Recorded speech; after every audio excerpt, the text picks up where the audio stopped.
اور چند گھنٹوں بعد اب جبکہ مسجدیں، گردوارے، مندر، گرجا گھر کے دروازے کھل جائیں گے اور لوگوں کو اجازت دے دی گئی ہے دلی سرکار کی طرف سے بھی، کیندر سرکار کی طرف سے بھی، کہ اب اپنی اپنی عبادت گاہوں میں جا کر کے لوگ عبادت کر سکتے ہیں۔ ایسے میں جبکہ صرف 5 سے 6 گھنٹے بعد جامع مسجد کے دروازے بھی کھلیں گے اور جو نمازی، جو مقتدی وہاں نماز پڑھنے آنے والے ہیں، ان کے لیے شاہی امام سید احمد بخاری کچھ اہم ہدایات جاری کر رہے ہیں، کچھ مسجد کے متعلق لوگوں کو کیا کرنا ہے، کیا نہیں کرنا۔ ایک مرتبہ پھر سے لوگوں سے اپیل کر رہے ہیں۔ میں چاہوں گا کہ جو اپیل سید احمد بخاری نے جامع مسجد سے کی ہے، آپ لوگ وہ ضرور سنیں اور اس پر عمل بھی کریں، تاکہ خود بھی محفوظ رہیں اور آپ کے اپنے بھی محفوظ رہ سکیں۔ عزیزان محترم، میں شاہی امام سید احمد بخاری آپ سے مخاطب ہوں۔ جیسا کہ آپ سب میڈیا کے ذریعے اس خبر سے یہ خبر آپ پڑھ چکے ہوں گے اور ٹی وی وغیرہ پر دیکھ چکے ہوں گے کہ حکومت کی طرف سے اعلان کر دیا گیا ہے کہ کل 8 جون سے تمام عبادت گاہیں یعنی مندر، مسجد، گردوارے اور چرچز عبادت کے لیے کھل جائیں گے، اور الحمدللہ جامع مسجد اور دیگر مساجد میں بھی کل سے انشاءاللہ نمازیں شروع ہو جائیں گی۔ لیکن دہلی میں اموات اور کرونا وائرس کے مرض میں غیر معمولی اضافہ مزید احتیاطی تدابیر اختیار کرنے کا تقاضا کرتا ہے۔ دہلی کے حالات کو دیکھتے ہوئے جو میرے پاس خبریں آ رہی ہیں کہ دہلی میں بہت تیزی کے ساتھ یہ وائرس پھیل رہا ہے، اور جون اور جولائی کا جو مہینہ ہے اس میں اور زیادہ اضافہ ہوگا۔ آج آپ نگاہ ڈالیں تو ہر طرف ہاہاکار ہے، اموات میں بھی اتنا تیزی کے ساتھ اضافہ ہو رہا ہے کہ جس کو بیان نہیں کیا جا سکتا۔ کل ہی رات کا میں آپ کو واقعہ بتاؤں، میرے ایک دوست، ان کے بھائی جو دہلی یونیورسٹی میں پروفیسر ہیں، وہ اچانک بیمار پڑے، سانس میں سخت تکلیف تھی۔ میرے پاس رات کو 11:15 بجے فون آیا کہ میں 5 ہاسپٹلز میں جا چکا ہوں، سرکاری اور پرائیویٹ، کہیں جگہ نہیں، آپ کہیں میرے بھائی کے لیے کسی بھی ہاسپٹل میں انتظام کروا دیجئے، کسی بھی پرائیویٹ ہاسپٹل میں کرا دیں، میں بہت پریشان ہوں۔ رات کو 1:30 بجے تک مختلف پرائیویٹ ہاسپٹلز میں فون کیے گئے، چھوٹے اور بڑے تمام پرائیویٹ ہاسپٹلز میں، کہیں پر بھی ایک بیڈ بھی دستیاب نہیں تھا۔ آخرکار بہت مشکل سے ایک ڈاکٹر سے ایڈوائز لی، انہوں نے دوائی لکھ کر دی اور وہ گھر پر ہی واپس گئے۔ 7 سے 8 ہاسپٹلز کے چکر لگائے۔ کئی موتیں اس وجہ سے ہوئیں کہ ہاسپٹلز میں جگہ نہیں ہے۔ آپ اور ہم گھر میں بیٹھ کر اس وائرس کے پھیلنے کا اندازہ نہیں کر سکتے۔ خود ہمارے علاقے میں کتنے اموات ہوئی ہیں یہ آپ واقف ہوں گے، اور کتنے اس وائرس کے مریض اپنے اپنے گھروں میں ہیں۔ بہت سارے تو ڈر کر ہاسپٹل نہیں گئے، اور جن کو جگہ نہیں ملی وہ گھر پر ہی ہیں، آپ کو اس کا اندازہ ہوگا۔ ان حالات کو دیکھتے ہوئے میری رائے تو آج بھی یہی ہے کہ نوجوانوں کو چھوڑ کر ہارٹ یعنی دل اور شوگر کے مریضوں اور 60 سال سے زائد عمر کے لوگوں کو فرض نمازوں کی ادائیگی گھر پر ہی کرنی چاہیے۔ یہ وائرس جس طرح سے پھیل رہا ہے، اور یہ صرف ہندوستان میں ہی نہیں، پوری دنیا میں یہ حالات ہیں، اور کئی ملکوں میں قیامت کا منظر ہے۔ اگر میں برازیل کی بات کروں تو برازیل میں حالت یہ ہے کہ لاشوں کو دفنانے کے لیے جنگل میں قبریں حکومت پہلے سے تیار کرا رہی ہے، لوگ مرتے جا رہے ہیں اور ان کو جنگلوں میں دفنایا جا رہا ہے۔ یہ وائرس ہم کو دکھ نہیں رہا، اسی لیے ہم بہت سارے لوگ مطمئن ہیں، اور کچھ لوگوں کا کہنا یہ ہے کہ وائرس کچھ نہیں ہے۔ یہ دانشمندی نہیں ہے، یہ سوچ اچھی نہیں ہے۔ کچھ کہتے ہیں کہ یہ حکومت کی پھیلائی ہوئی خبریں ہیں۔ یہ کیسے ممکن ہے؟ کیا پوری دنیا آج اس وائرس سے متاثر نہیں ہے؟ امریکہ جیسا ملک اور وہ تمام ترقی یافتہ ممالک آج اس وائرس کو روکنے میں ناکام ہیں۔ یورپین ممالک، افریقن ممالک، ایشیائی ممالک، عرب ممالک، پورا گلف، خود سعودی عربیہ، تمام ملک، تمام ممالک آج کرونا وائرس سے متاثر ہیں۔ مکہ مکرمہ میں حرم شریف آج بھی بند ہے، صرف وہی لوگ وہاں نماز پڑھ رہے ہیں جو اندر کام کر رہے ہیں۔ صرف مدینہ منورہ میں مسجد نبوی کھولی گئی ہے، وہ بھی اس کا کچھ حصہ پیچھے کا کھولا گیا ہے، آگے سے بند ہے جو پرانا حرم ہے۔ اور لوگ نماز پڑھ رہے ہیں اور فوراً ان کو باہر بھیجا جا رہا ہے کہ آپ فرض پڑھیے اور اس کے بعد آپ واپس چلے جائیے۔ آج کیوں بند ہے حرم؟ اسی لیے کہ وائرس وہاں بھی تیزی کے ساتھ پھیلا ہے۔ اور آپ کو یہ بھی معلوم ہونا چاہیے کہ حج کی جو اطلاعات آئی ہیں وہ آج سعودی عربیہ میں 2 مہینے کے بعد جو حج ہونے والا ہے، پوری دنیا سے لوگ اب حج کے لیے نہیں جائیں گے اس سال، صرف مخصوص کچھ لوگ یا مقامی چند لوگ ہی حج کی ادائیگی کریں گے۔ جس طرح ایک دم لاک ڈاؤن کھولا گیا ہے، یہ ایک بہت بڑا رسک گورنمنٹ نے لیا ہے۔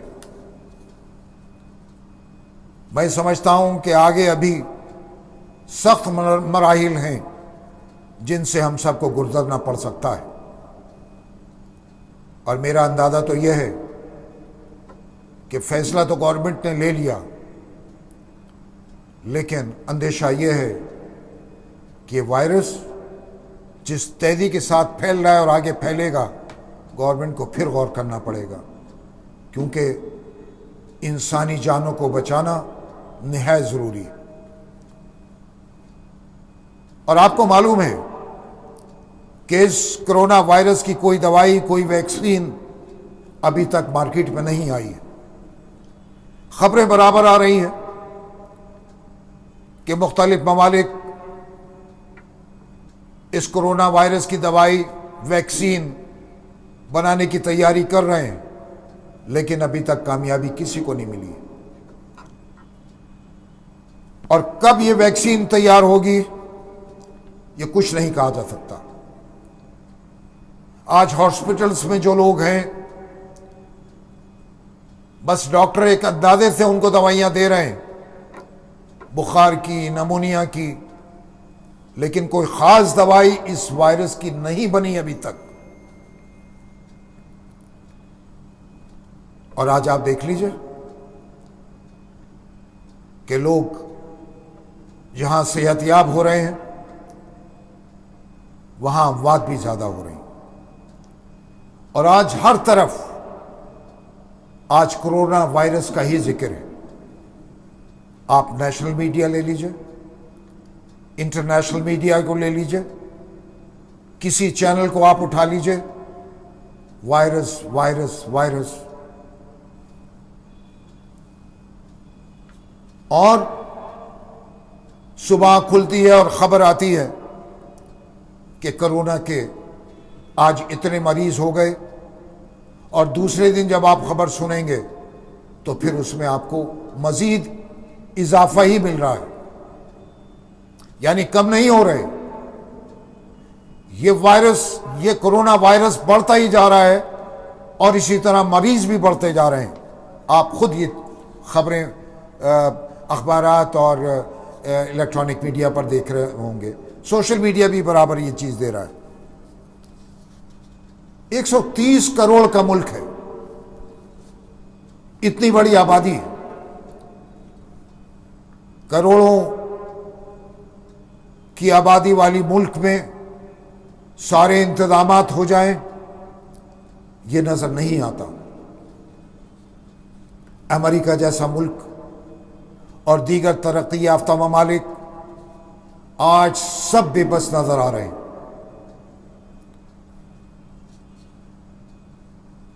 خدا سے صرف لا لگانے کی ضرورت ہے۔ اس کی دوائی نہ آج ہندوستان میں ہے، نہ کسی اور ملک کے پاس ہے۔ اس کی دوائی صرف اوپر والے کے پاس ہے، اور صرف دعا ہی آج کام آ سکتی ہے۔ ہم یہی دعا کر سکتے ہیں کہ خدا سب کو اس مہاماری سے، اس مہلک بیماری سے محفوظ رکھے۔ دعا کے علاوہ آج ہمارے اور آپ کے پاس کوئی راستہ نہیں ہے۔ ان حالات کو دیکھتے ہوئے اور دہلی میں وائرس کو جس اضافے کے ساتھ پھیل رہا ہے، اس کو دیکھتے ہوئے مساجد جیسا کہ کھول دی گئی ہیں، اور کل سے انشاءاللہ یہ جامع مسجد دہلی بھی کھل جائے گی، لیکن جو گائیڈ لائنز ہم نے تیار کی ہیں اور جو گورنمنٹ کی طرف سے بھی آئی ہیں، وہ میں آپ کو بتا رہا ہوں، اور اس پر عمل کرنا میں سمجھتا ہوں آپ کی اور ہماری ذمہ داری ہے۔ اور میں یہ اپیل کروں گا کہ یہ جو گائیڈ لائنز ہیں، جو احتیاطی تدابیر میں آپ کو بتا رہا ہوں، مسجد میں آنے کے بعد اور آنے سے پہلے اس پر آپ کو عمل کرنا نہایت ضروری۔ نمبر 1 تو یہ ہے کہ جامع مسجد کے اندر صفیں اور جو قالین بچھی ہوئی تھیں ان سب کو اٹھا لیا گیا ہے، کیونکہ ان قالینوں کے اور دریوں کے ذریعے، صفوں کے ذریعے میڈیکل ایکسپرٹ کا کہنا یہ ہے کہ یہ وائرس بہت تیزی کے ساتھ ایک سے دوسرے میں پہنچ سکتا ہے، اس لیے وہ ہٹا دی گئی ہیں، اور سوشل ڈسٹینسنگ کا خیال کرتے ہوئے اسٹیکر لگائے گئے ہیں کہ ایک نمازی کے درمیان اور دوسرے نمازی کے درمیان کتنا فاصلہ رہے، وہ اسٹیکر جو لگے ہیں اس سے آپ کو اندازہ ہو جائے گا۔ اور ایک صف چھوڑ کر پھر دوسری صف بنے گی، یعنی ایک صف بنی، بیچ میں چھوڑ دیں گے ایک صف، پھر دوسری صف، اور اسی طرح پیچھے تک ہوگا، کیونکہ یہ دوری ایک سے دوسرے کے ساتھ بنائے رکھنا نہایت ضروری ہے۔ اور علماء نے، مفتیان کرام نے اس پر پہلے ہی فتویٰ دیا ہے کہ یہ فاصلہ نہایت ضروری ہے، اور یہ فاصلہ صرف ہندوستان کی مساجد میں ہی نہیں ہو رہا بلکہ دنیا کی تمام مساجد میں اور مسجد نبوی میں بھی اسی طرح کا فاصلہ رکھا گیا ہے۔ تو جو اسٹیکر لگائے گئے ہیں آپ کو اسی جگہ پر کھڑا ہونا ہے، پھر دوسرے نمازی کو اس جگہ پر کھڑا ہونا ہے۔ مصلی یعنی جائے نماز آپ اپنے ساتھ لے کر آئیں گے اور اپنے ساتھ واپس لے کر جائیں گے۔ وضو حوض میں نہیں ہوگا، حوض خالی کرا دیا گیا ہے کیونکہ اس سے بھی وائرس بہت تیزی کے ساتھ پھیلے گا۔ وضو خانہ کھلا ہوا ہے۔ احتیاط کا تقاضا یہ ہے کہ اس وضو خانے میں بھی آپ وضو نہ کریں، کیونکہ جب نل کو کھولے گا کوئی وائرس کا مریض، کرونا وائرس اس کو ہے، اور اس نے اس ٹوٹی کو کھولا اس نل کو، اور پھر دوسرا نمازی کوئی آئے وضو کرنے کے لیے اور یہ وائرس اس کو لگ گیا تو یہ پھر بہت تیزی کے ساتھ دوسروں میں پھیلے گا۔ اس لیے ضروری ہے کہ وضو اپنے گھر سے کر آئیں اور جانماز بھی اپنے ساتھ لے کر آئیں، کیونکہ دریا یا قالینیں جامع مسجد میں نہیں بچھائی گئی ہیں۔ آنے کا نظم یہ رہے گا کہ آنے سے پہلے آپ بہتر ہوگا کہ ماسک لگا کر آئیں، اور سینیٹائزر اگر ممکن ہو تو چھوٹا سینیٹائزر آ رہا ہے وہ آپ کیری کریں، اپنے ساتھ لائیں، اور جب آپ نماز پڑھ لیں، کیونکہ آپ کے ہاتھ فرش پر لگیں گے، تو فرش پڑھتے ہی آپ اپنے ہاتھ کو سینیٹائز کریں، اور فرش پڑھنے کے بعد اپنے گھر واپس جا کر سنتیں اپنے گھروں پر پڑھیں۔ یہ احتیاط کا تقاضا یہی ہے کہ زیادہ دیر نہ رک کر آپ سنتیں اور نوافل اپنے گھروں میں ہی پڑھیں۔ مسجد 12:30 بجے کھلے گی، اور 12:30 بجے کے بعد 12:45 بجے ظہر کی اذان ہوگی، اور 10 منٹ کے بعد ہی، یعنی اذان اور نماز کے درمیان 10 منٹ کا وقفہ ہوگا، آدھے گھنٹے کا اب نہیں ہوگا جیسا کہ عام طور سے ظہر میں ہوتا ہے۔ اس وقت تک رہے گا جب تک یہ وائرس اس ملک سے ختم نہیں ہو جاتا، یعنی 10 منٹ کے بعد ہی 12:55 پر ظہر کی نماز ہوگی۔ پھر عصر کے لیے پھر بند ہو جائے گی مسجد، فرض پڑھتے ہی آپ لوگ چلے جائیں گے۔ پھر 5 بجے کھلے گی، 5:15 بجے اذان ہوگی، اور 10 منٹ کے بعد پھر نماز ہوگی عصر کی۔ عصر سے اور مغرب تک جامع مسجد کھلی رہے گی۔ مغرب کے بعد مسجد بند ہو جائے گی، جیسا کہ ہمارے پاس ہدایت آئی ہے، اور چونکہ 9 بجے لاک ڈاؤن شروع ہو جائے گا، 9 بجے ہی اذان ہے عشاء کی، اس لیے مغرب کے بعد ہی جامع مسجد بند ہو جائے گی، اور فجر کی اذان 4 بجے ہے اور لاک ڈاؤن کھلے گا 5 بجے۔ اس لیے پھر مغرب کے بعد جب جامع مسجد بند ہوگی تو پھر وہ کھلے گی 12:30 بجے، جیسے میں نے آپ کو بتایا۔ اور آنے کا نظم یہ ہوگا کہ گیٹ نمبر 1 سے لوگ آئیں گے، بیریکیڈنگ کی گئی ہے کہ ایک طرف سے آئیں اور بیریکیڈنگ کے دوسری طرف سے آپ واپس جائیں گے، تاکہ یہ جو ڈسٹینسنگ ہے، سوشل ڈسٹینسنگ، یہ قائم رہے، اور ایک نمازی جو جا رہے ہیں نکل کر، ان کے اور ان کے بیچ میں کم سے کم 1 میٹر کا فاصلہ نہایت ضروری ہے۔ اور اگر رش ہو گیٹ پر تو آپ انتظار کیجئے، یا تو گیٹ نمبر 2 سے آپ واپس چلے جائیں، یا پھر انتظار کیجئے اگر آپ کو گیٹ نمبر 1 سے ہی جانا ہے اور وہاں پر رش ہے تو پھر اس کے بعد آہستہ آہستہ آپ یہاں سے واپس جائیں۔ میں یہی ہدایات ہیں جو آپ کو بتانا چاہتا تھا۔ مجھے امید ہے اور میں یہ اپیل کروں گا کہ آپ سختی کے ساتھ ان ہدایات پر عمل کریں، کیونکہ یہ آپ کے فائدے کے لیے ہے۔ آپ اپنی احتیاط کریں گے تاکہ دوسرے بھی اس سے محفوظ رہیں۔ آخر میں بس یہی دعا کروں گا، خدا سب کو اس مہلک بیماری سے محفوظ رکھے، آمین یا رب العالمین۔